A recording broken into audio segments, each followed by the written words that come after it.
Los habitantes en la colonia popular Santa Teresita del municipio de Celaya se estremecieron con el estruendo ocurrido en el interior de una recicladora la tarde de este miércoles y dejó como saldo el deceso de un trabajador. De acuerdo con la información recabada en el lugar de los hechos, en la privada Santa Teresita se ubica una recicladora de materiales,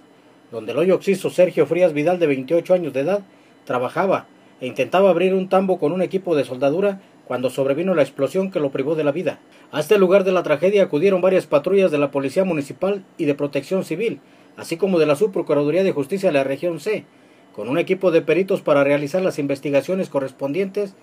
para así que se conozcan las causas de este lamentable suceso. Con información de Ramón Barrera, Cuadratín, Guanajuato, José Luis Campa.